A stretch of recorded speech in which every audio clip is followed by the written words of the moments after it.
you'll feel like so drained by the end of the day. But you're still happy with your job, but you're just so tired. Sometimes you're off, you're like, when you go home and you lie down, I don't want nobody to bother me.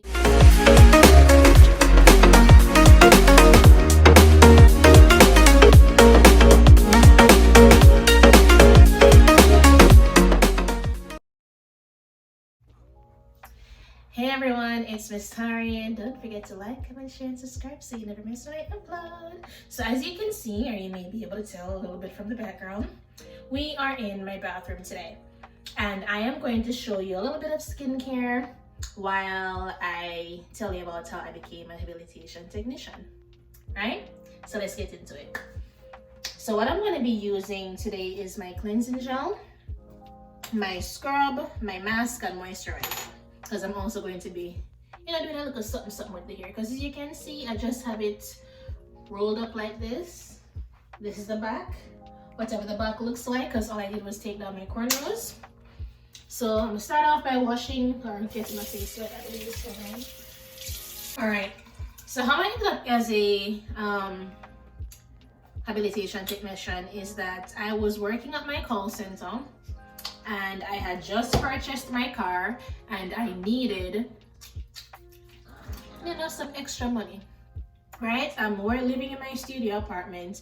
The rent was, I think at the time it was like 700 and something. I put way too much on. I keep forgetting that you just need a little tiny bit. So the scrub I'm using is the Invigorating Scrub, the Botanical Effects.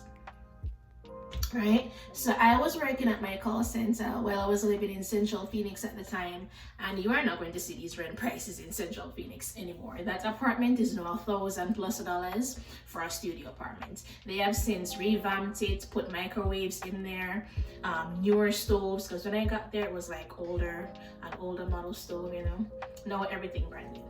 But rent's going up, I needed some more money, and I wanted to buy my car. So I was looking around to see, okay, what can I do? I can't work at another call center because, they only want full-time persons. And a caregiver thought, hey, I have training in early child education. Why not? So I started looking around to see, okay, how much do you guys make?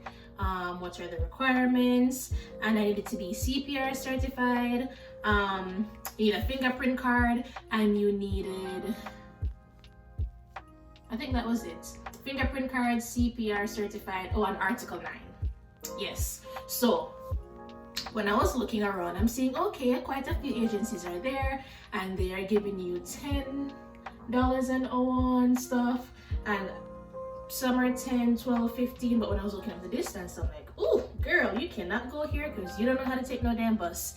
And when I look up the bus route to see how long it's going to take, it's going to take me an hour and something to get there. Well, if I had my car, it'll take me like 30 minutes. I'm like, all right, cool, girl, you need to get yourself a car. Because you're spending all this money on Uber to get you to and from the store anyways, because whenever I want to go to Walmart, there's a Safeway across the street from my apartment, so I could easily walk over there. And I had my bicycle, so I would do my little grocery shopping, put it in the little basket of my bicycle, hang up the rest on the handlebars, and ride over to my apartment. And if I have a whole bunch of stuff, then you walk over there and call the Uber to drive you back over to the house or to the apartment. So that's how I started applying, and I applied to one agency. They wanted persons for older, they wanted people to work with older people though. Let me wash this off real quick.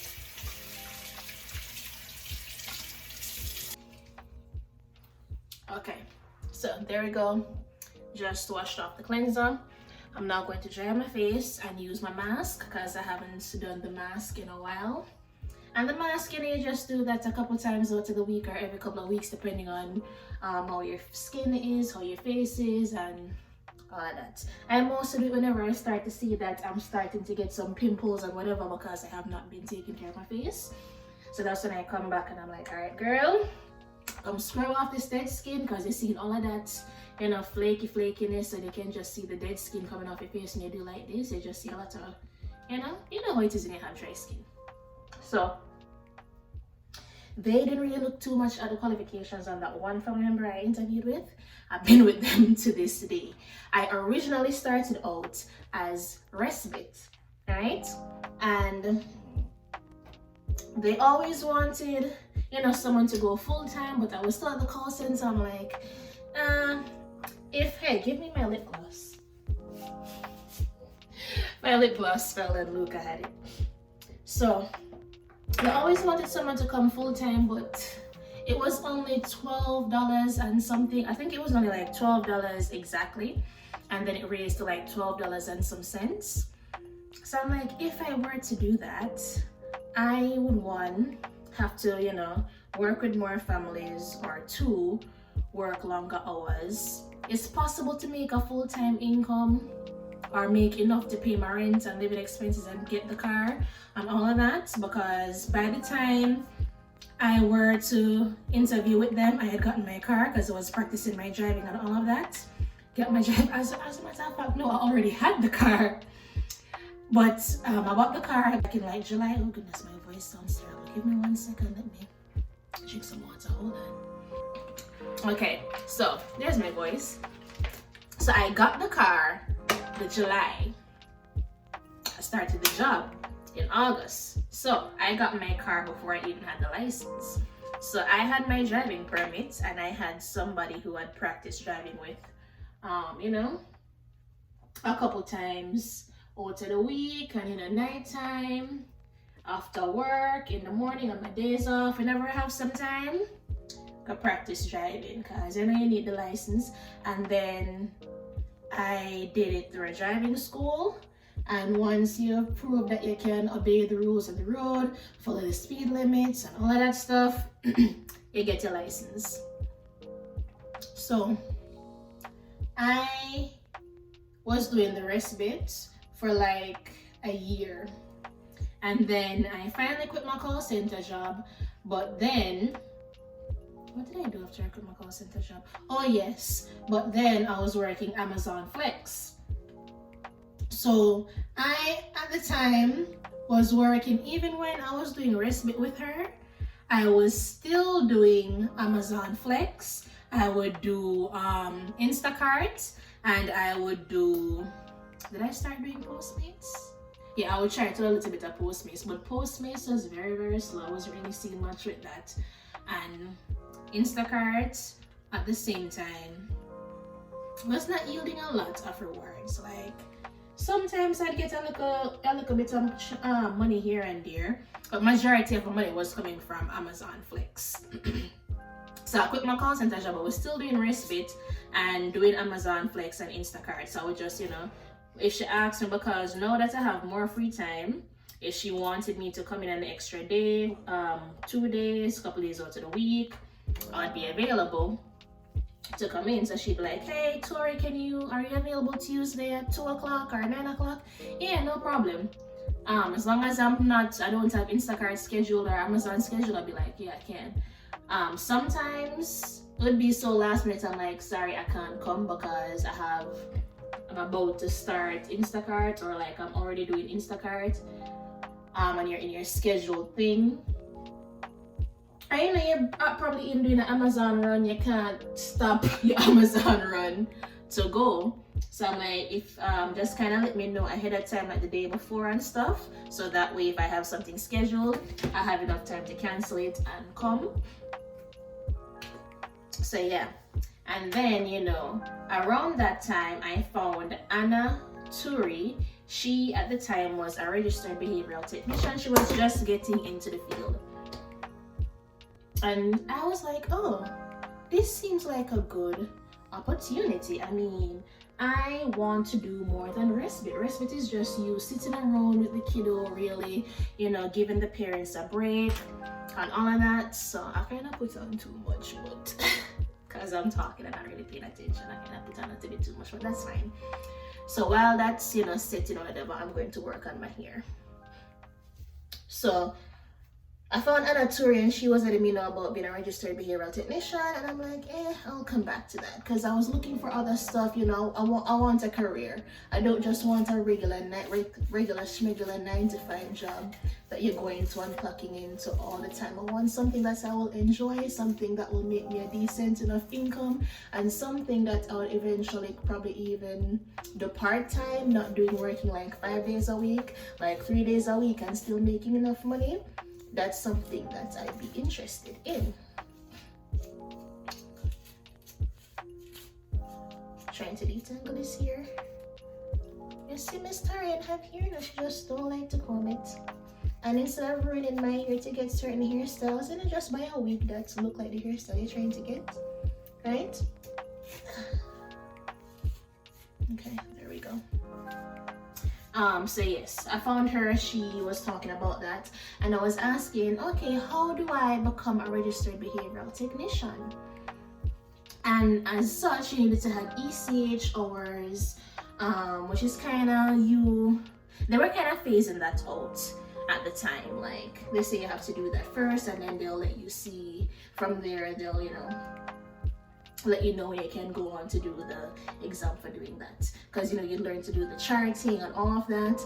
But that didn't end up working out at the time, and then I came back around to say, hey, I'd still be interested in doing this, but you have to do the training. So I was able to get a little bit of the training for habilitation. I was able to get into that, and that's going to pay more too. That's going to pay, at the time it was $14 and something, so that's going to be a big increase from the little $12 something. And yeah, so I'm like, all right, cool, let me try to get into this. And mind you, still doing Amazon, because that's where the bulk of my money comes from, and then doing this. So back then I used to do Amazon like crazy. I'd be doing like 2-3 runs a day as long as it's available. But at that time, I was doing packages. I wasn't doing groceries yet, because I didn't know about that. I thought it was going to be something similar to Instacart, where I would have to do the grocery shopping. But goodness, if I did ever know. And at the same time, I was new to driving, so I was kind of scared to be driving around on unknown roads to go crash, because I was living in Central Phoenix, where you have the little death lane, as I call it, where a certain time of the day you cannot use the turning lane. So because of where the store was, I'm like, I don't want to deal with that. I'm scared. I don't want to deal with that.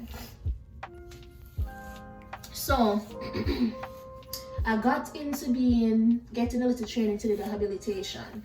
But then, all of what I needed to do to move on to being a registered behavioral technician, the kiddo that I had, that I do RESPITE with, he did not have that available for him. So I had to go through someone else. So I would have to do, the training, or do the hours or the work with another kiddo.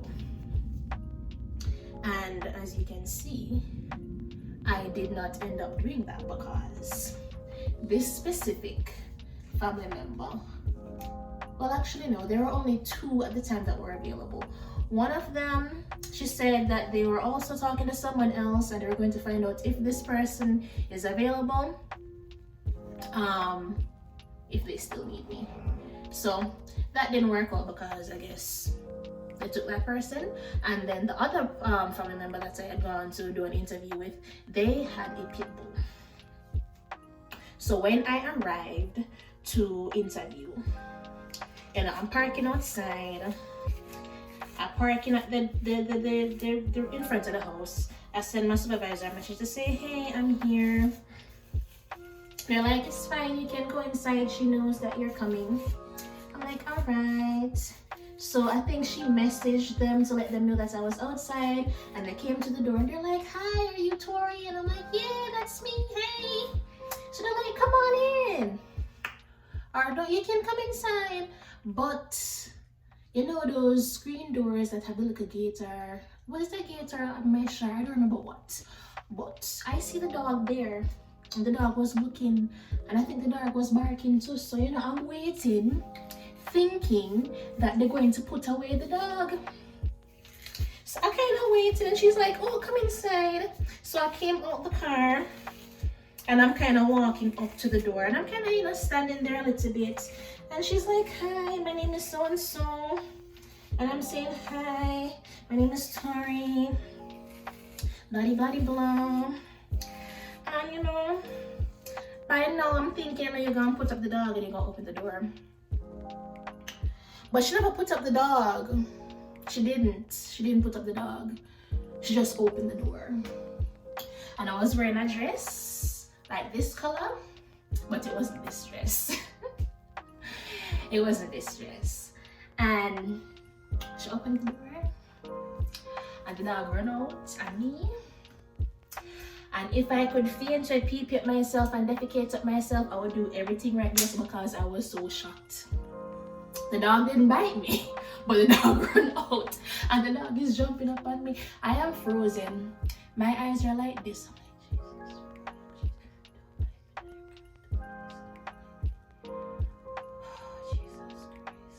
So my eyes are closed. I turned on my head, I'm like, Jesus, Lord. The dog, you know, did here and I scratched up my leg. You know, you're the same way how Luca would kind of play. But it's a big dog. I wasn't expecting that. I am frozen in place. Oh, Jesus.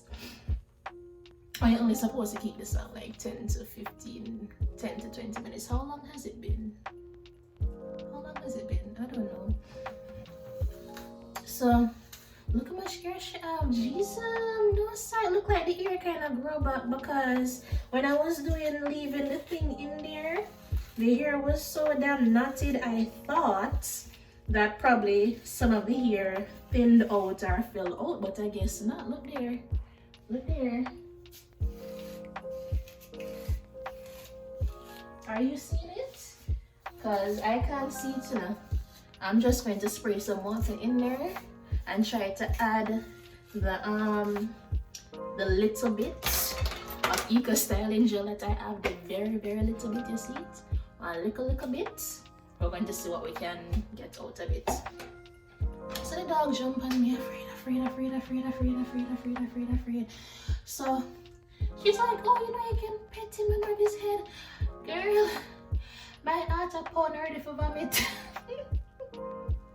Ready for vomit. So she's like, oh, come on in, the dog is friendly. So I think she's calling the puppy. Let's call the dog. Brandon, come inside, man. Come inside, he's friendly. So I'll come inside and I sit down on the couch. I know she's letting me know about her and her kiddo and all of that, and the dog is sitting in front of my face. And I'm trying to ignore this dog, and this dog is into my face.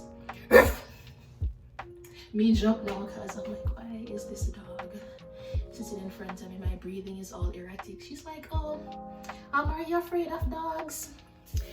And I'm like, kind of. Big dogs. I'm afraid of big dogs. Small dogs, I'm okay with, but big dogs, not so much, you know. I am Jamaican. I've been chased around the house a lot by dogs. You know, every Jamaican, you know, have to run from a dog sometime in your life.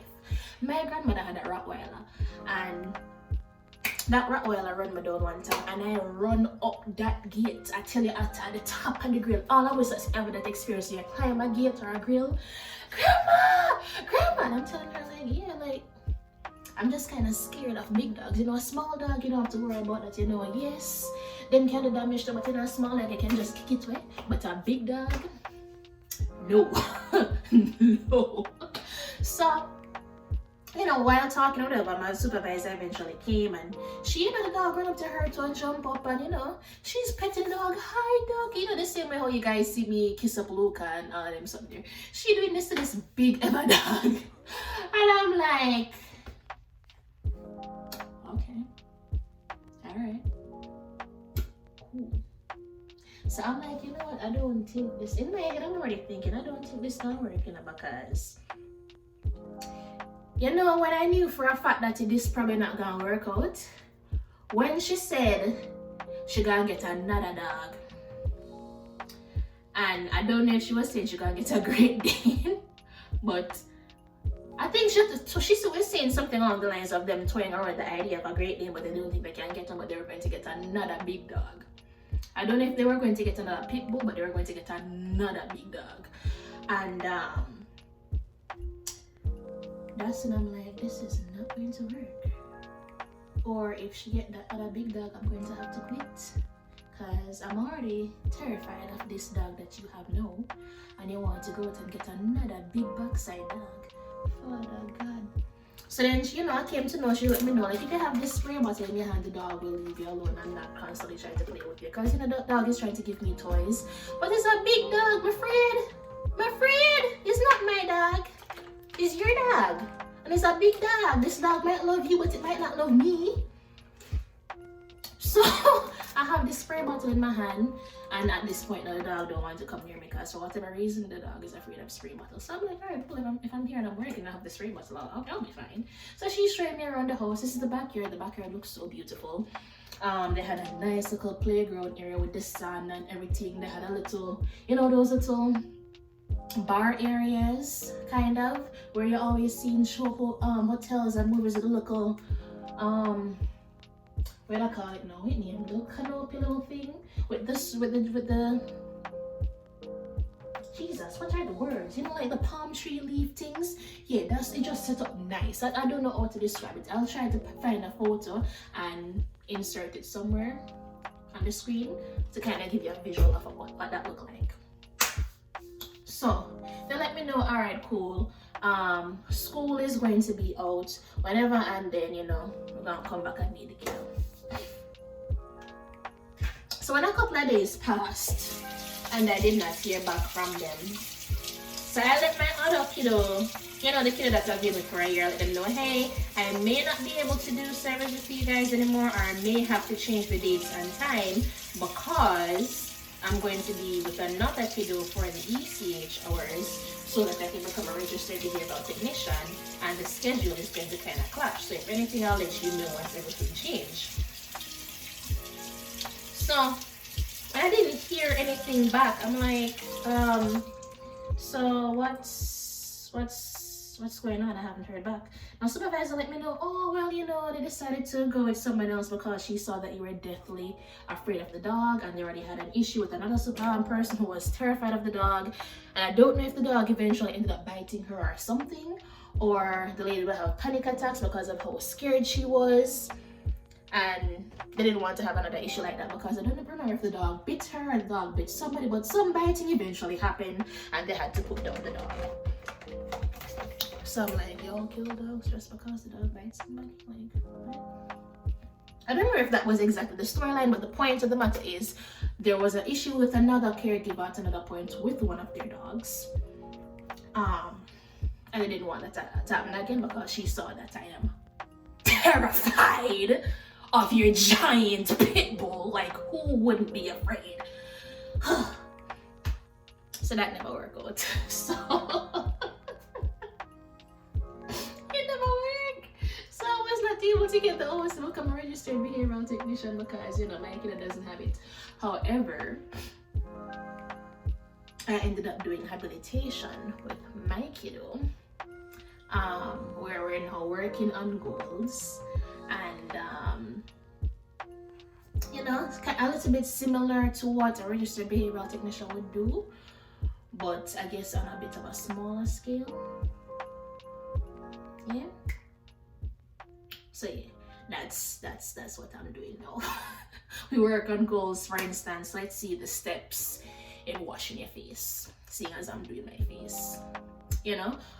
So first today we'll get the supplies, get your little cleanser. Oops, do not done everything. Get your cleanser, and you go to the sink, and you have your rag to dry your face or your towel, right? And your first step is turn on the tap, wet up the face, then turn it off, get your cleanser, pour a little bit in your hand, rub it into your face, massage it into the face. Good. Close it, put it down, turn the water on, wash off the face, rinse off a little soap that you might have on your hand, turn off the tap, dry your face, and then put away the rag goal completed, right? Sounds simple enough, but working with children on the spectrum, so you know you're gonna need a little bit more encouragement to do it, because most times they're not gonna just listen when you say, okay, wet up the face. Nope, nope, nope, nope. So you gotta figure out how to motivate them to get them to complete the goals until eventually they can do it on their own without you having to tell them step by step. All right, turn on the tap, turn it off, wet your face, rub it into your face, turn on the tap, rinse your face, turn it off, dry your face, put the rag or towel away, right? So that's how I ended up becoming a habilitation technician with my kiddo, because I was trying to become a registered behavioral technician because it sounded interesting. I'm like, all right, cool, I'm gonna use my early childhood education training that I got, because you know how to make charts, you know how to write the letters and make them big, and you kind of have an understanding of how your charts should look so that they are legible so you can read them, right? So yeah. She just wants to flirt, so I flirt right back. I just put in work, yeah, I work like that. Got me falling and it hurts, yeah, it hurts so bad.